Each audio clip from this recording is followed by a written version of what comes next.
What's up, everybody? Thank you so much for tuning in. All right. Well, I'm out here in the yard working on some of my stuff, and I've got blue hands. That's right. Don't. It was not a Smurf. I promise. Anyways, uh, so look at speaking of like weird stuff that people do. This article pertains to some of the Pelosi stuff that's going on.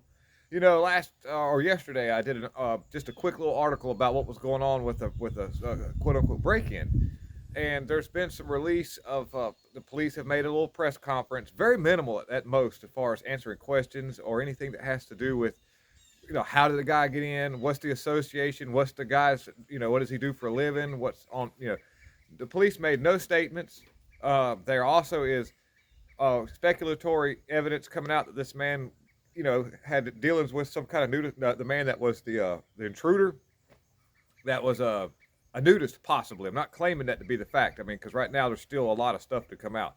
From the get-go, they were using him as a part of a narrative to try to throw off, like, because he was hollering, "Where's Nancy? Where's Nancy?" Just like they were supposedly doing in the January 6th stuff, which there probably was that going on. But anyhow, what we're looking at is just real minimal, information that usually comes out of any kind of, especially a high-profile case like this. They're ready to tell everything about the dude. But what happened is mainstream media immediately with the narrative that it was a conservative person that was, hollering like like anti-government stuff.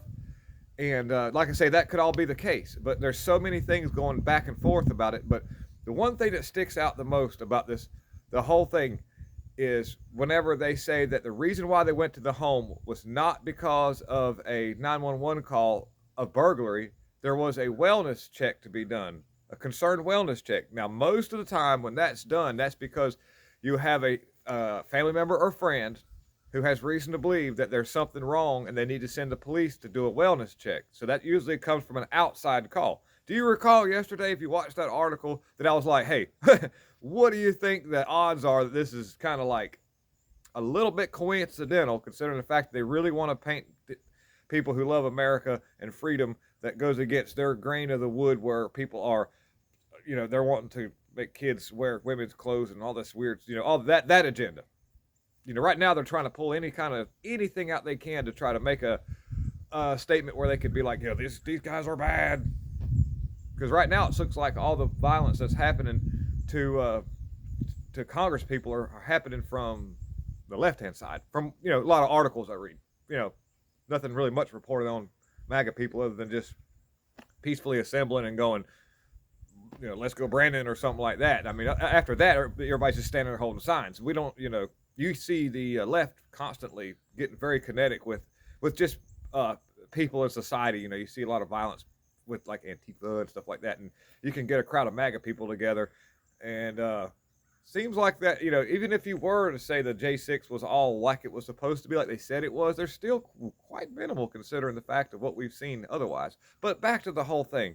The main deal about this whole article is the fact that nobody has given a saying that, okay, there was where's the 911 call? And by the way, one other thing, not sure yet, but it says that they were both holding a hammer or both holding hammers. I don't know the difference. But either way, that there was the man was in his underwear. That's another thing that's weird. What's up with that? 2:00 in the morning. If you're going to break into somebody's home, you don't get into your underwear. You don't go, I'll be a whole lot quieter if I take my pants off. It doesn't work like that. So anyways, weird stuff going on. Guys, we'll come up with more whenever I see more about this article, but definitely some strange things happening with the Pelosi case. Thank you so much for tuning in. Lots of love. Keep everything peaceful. We've got just a few more days in the wake up. We've got some serious cool things happening, guys, if we can just hold it together. Have a good one. Lots of love. God is in control.